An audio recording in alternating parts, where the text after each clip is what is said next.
জীবন নিয়ে দেখো, অলরেডি গতকালকে রাতের থেকে শুরু হয়েছে। এমন কোন কাজ যেন আইনচরে না হয় যে আইনচরে অ্যাকশন হতে বাধ্য। এই যে ওসি সাহেব জানালেন 2 জন মাদক ব্যবসায়ী ধরা হয়েছে, মানে এখানেও শুরু হয়ে গেছে। ওদের জীবন হারাম করে দেওয়া হবে। সাধারণ জনগণ রাত্র 12টায় হাইমচরের প্রতিটা অলিতে গলিতে হাঁটবে, এরকম একটা হাইমচর আমরা সবাই মিলে উপহার।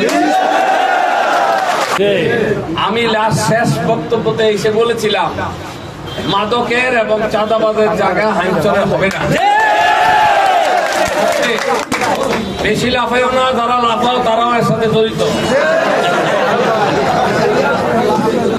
সাধারণ সম্পাদক মহোদয় বলেছেন যে আমি নরম আর শক্ত। আসলে নরম ছিলাম ভোটের জন্য, 4 বছর ভোট লাগবে না, 5 বছরের মাথায় আবার ভোটের জন্য নরম হবো। আমাদের এখানে ওসি সাহেব বসা আছেন, আপনার প্রতি অনুরোধ থাকবে, আপনি যাকে মনে করবেন সন্ত্রাসী, কারো কোনো কথা শুনবেন না।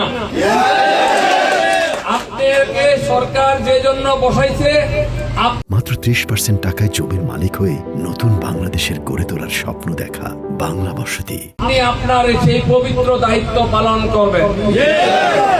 আর কেউ থাকুক না থাকুক, আমি আপনার সাথে আছি।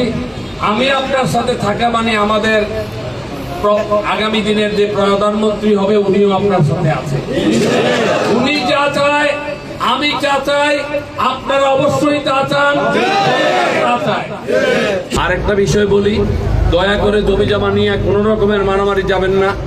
যাই যদি কেউ যান, আপনারা বিপদে পড়বেন। জমি জমা সংক্রান্ত যদি কোনো ঝামেলা থাকে, সেটার জন্য কোর্ট কাছারি আছে।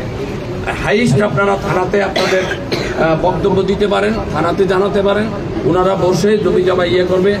আমাদের কোনো নেতা কর্মী যদি সে জমি জমার কোনো শালিতিতে যায়, তাকে আমরা আমাদের দলীয় লোক হিসাবে গণ্য করব না।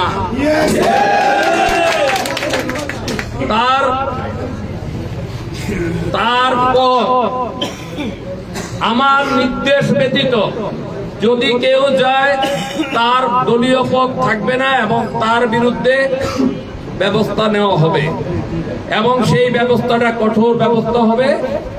কোনো তদবিরে কাজ হবে না সেই ব্যবস্থা।